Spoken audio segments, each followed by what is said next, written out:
¿Cómo hace una persona que no sabe hablar guaraní, sea viviendo acá o del extranjero que quiera aprender en guaraní? ¿Cuáles son las técnicas básicas, Ambuejara? Y hay inclusive cursos hoy en internet que son cursos libres, son gratuitos, que incluyen, por ejemplo, desde las expresiones comunes, de decir Baeisha, Baeteco, Maitei, que son las tres formas de saludo que son genéricas, se puede usar en cualquier horario del día. Y luego están lo de Simbaichan de Coe, Baichan de Pujaré, Venda Sayé, Baichan de Cagarún de Pujaré, datos en una especie de conversación con alguien, Baisha Banderera, Sherera David, Mo Pareco, Aiko Capiatape, Baisha Bajeranderú, y hay una serie ya estructurada de probables situaciones de conversación donde uno va a usar básicamente el guaraní. Y lo otro, el aprender sobre todo, yo insisto mucho en el tema de aprender a conjugar, Carlos. El gran secreto de cualquier idioma es saber conjugar los verbos, porque el verbo es la palabra que más accidentes sufre.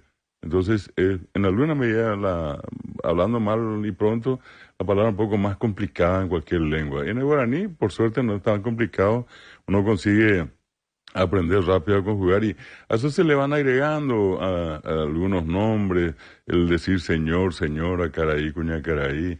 Una ventaja que tiene el guaraní que no hay necesidad de estar pensando si es la o si es él, porque el guaraní es co, es para los ojos caraí, co, cuña, caraí.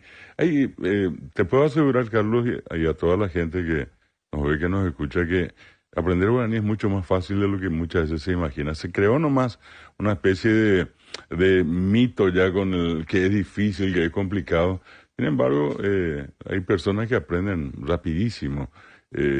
Suelo decir siempre que con 350 palabras una persona se desenvuelve sin problema. Por ejemplo, los 80 verbos más usados, esto es decir, venir, ir, traer, comprar, yoguá, huerajá, huerumba, apo, etcétera, son palabras que Carú. inclusive, carú, que no varían. Lo único que yo siempre le digo a la gente, ¿qué varía? Y lo que le ponemos antes, que son los prefijos.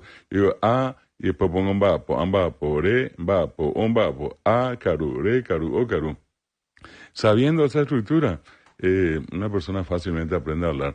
Y es un poco una característica también hoy, Carlos, que vas a encontrar no solamente cursos presenciales, sino que esto que estamos hablando, cursos virtuales, que hacen hoy en día una cantidad, pero a mí me llama tanto la atención, tantos docentes de guaraní y también muy jóvenes que hacen hoy en las redes, como el caso de TikTok, de Instagram. Uno entra y encuentra a un montón de gente enseñando guaraní.